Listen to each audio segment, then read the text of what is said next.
Good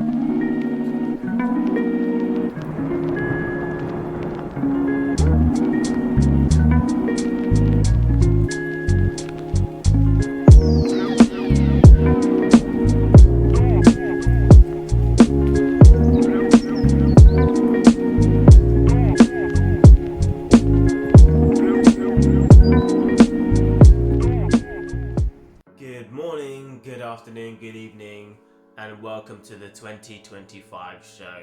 I'm your host, Tamar Lavender Robinson. I have my diary for the new year ready to go. Now, 2024, I'm not even going to try and sum it up. We've all been through it. We've navigated New Year's, and now we are saying the weird tongue twister of 2025. Like, you have to say it, and it's going to take a few months to get used to, but 2025. 2025, 2025, 2025, 2025, 2025. So, the thing that I wanted to talk about, as you see from the title of the video, is Britain's role on the world stage. And it's basically education is where I'm going after in this video. Primarily because we talk a lot about in this country about the country being broken. We talk a lot about people not knowing their history. We talk a lot about the issues with Britain's past, but often people aren't taught the ways in which to navigate the future based on the past of Britain. If in schools and colleges and wherever else we go in this country, we were taught A, what had happened in the past, Britain's role specifically, whether it's the transatlantic slave trade, whether it's the role they've played in the Middle East in the 2000s, or at any other point in history, we were then told what to do next. I essentially believe that this country would have a lot more pride and ownership at every level of what our role is geopolitically. And that role is primarily ambassadorial. We do have amazing systems of education. We do have amazing systems of transport, of knowledge exchange, of democracy. We genuinely do. However, over the years, over the decades, this has been not only eroded, but it's been outstripped in different parts of the world. So whereas we may be better than one country in terms of democracy, we've fallen behind in terms of transport in another country. The reality is the world is constantly shifting. The GDP of the Western world or the first world countries is lowering compared to the others that are catching up in terms of what we produce in this world. My shining star for this video and going into 2025 is just to reintroduce, not necessarily national pride because that just sounds completely wrong, but if you're born in Britain, you're born British, it's done now, it's a done deal. It doesn't matter if you're from a Pakistani background, Jamaican background, African background, it doesn't actually matter because once you're born in Britain, you are now British. You have a British passport, you've got a British birth certificate.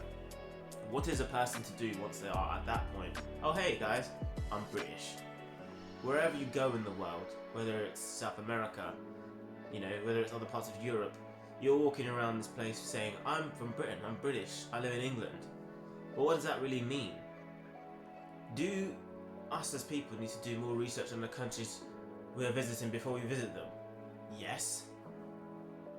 Do we, as people from this country, need to understand that when we appear in a location, it signifies to other people something, okay? What does it signify to them? You often see, whenever there is a disaster in the world, whenever there is a issue in the world, first and foremost, on our own screens, our news reporters will report the number of people who had passed away, the number of people who had become deceased, tragically. They always list the number of Brits. They always do. And this isn't because we are somehow more special, more privileged, but what it normally signifies is that the Brits of this country have travelled to a place where we deemed safe. We deemed to be welcoming and somewhere for us to go and live and enjoy ourselves, basically to spread our influence in the world. Sometimes British people are turned away, or they're not looked at favourably, and that's because of their attitude and their behaviour when they're in a place. They don't often respect the history, they don't often respect the people or the infrastructure. But that can change so very easily, but it does have to change through the education system.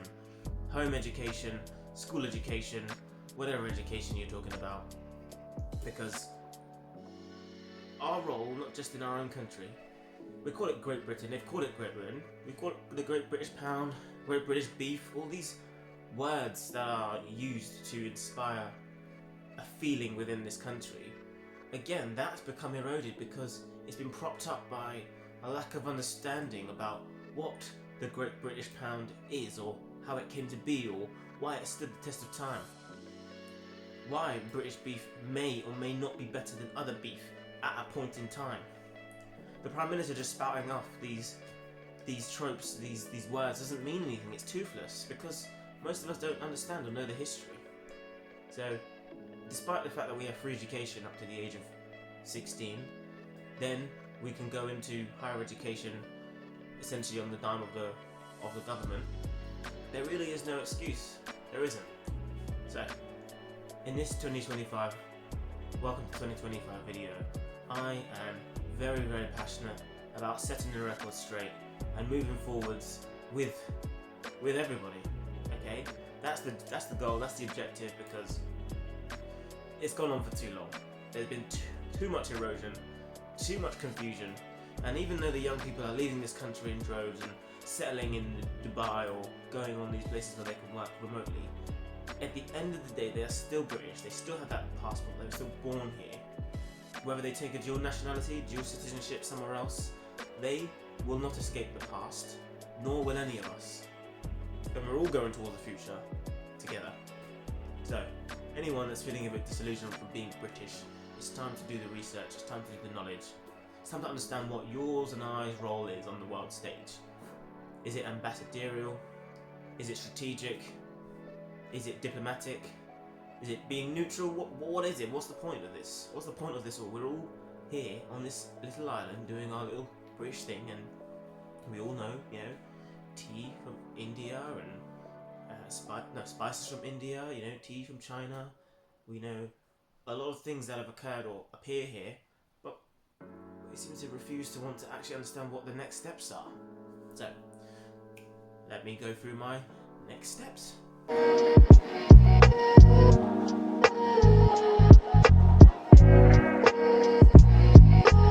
of you, like me, will be introduced to the concept of town twinning, twin towns, and it was very much introduced after the Second World War to promote mutual understanding, knowledge exchange, and a community and network for parts of Britain and Europe to stay connected in some form or another. Now, my name's Tamar, I'm also known as Senor Luton on Instagram, aka Mr. Luton.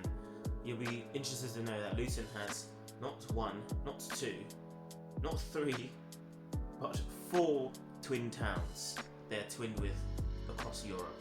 Now, I'm going to read a brief extract here from the luton.gov.uk website. Town twinning developed mainly after the Second World War to promote mutual understanding and friendship.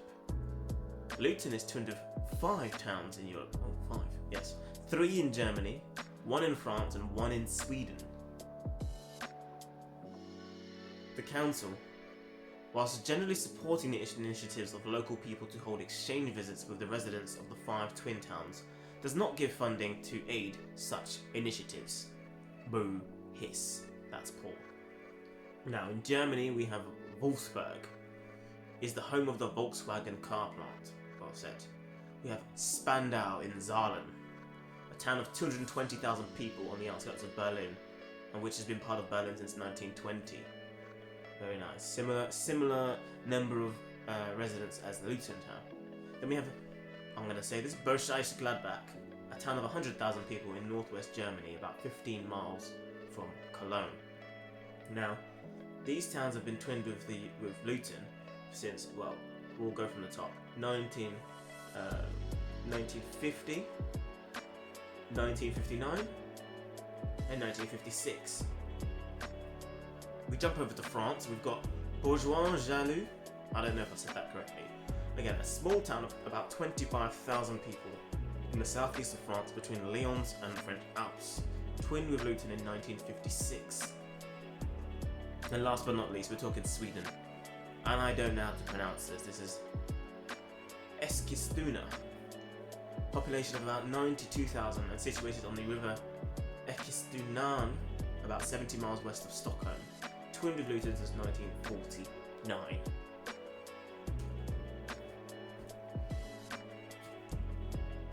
Why do I bring up twin towns? Because this is a concept and an idea that most people I speak to have never heard of, never investigated, and never even thought, oh, this is a thing that we do. Oh, this is a thing that we do. Yes. Why are we not taking advantage of this? We may have Brexited, we're not going to rehash that. We may have Brexited, but it does not mean that the links of the past are not still there. It does not mean that history doesn't have its place. My idea for any town is to ensure the local history is taught first and foremost, okay, in every town in the country. What are the links nationally? What are the links internationally? What are the links globally? Amazing would have been an idea in my youth for me to have taken trips to Germany, to Sweden, to France, to these twin towns to see the history of the World War II, or where the links came from, or who went from A to B. That would have been amazing. That would have grounded the understanding of Britain's role throughout Europe in and of itself, without this concept of being great for great's sake. Like, why were they great? What did they do? What was their role? What's coming next? And what comes next, as I said, it's education, but it's about understanding where you sit within the plethora of opportunities in this world. I'll take a second to speak about the US, which, for all intents and purposes, is the size of an entire continent. But by God, those individual countries, those individual states, they know a thing or two about their own state. They know what they're good at, they know what they're bad at, they know what they're known for, they know what they're poor for. This is a concept which would feel like some sort of national pride. But at the end of the day, when they go somewhere in the world, they say, hey, I'm from Arkansas. Oh, great. What happens in Arkansas? They will be able to give you chapter and verse because they're aware of it. The good, the bad, and the ugly. In theory. So, next steps. Do your local research. Do your link research. Understand where this town, where this country has links throughout the world. Now, Britain's is a long and vast history, so if you don't have the appetite to do the history yourself, speak to those in your areas and your communities that do know these things, that are passionate about these things. Encourage them, empower them to run workshops, to run classes, to actually speak about what it is that is history and why we are what we are. Those people are probably itching and budding to share their knowledge, and we're just here going, oh, I don't understand.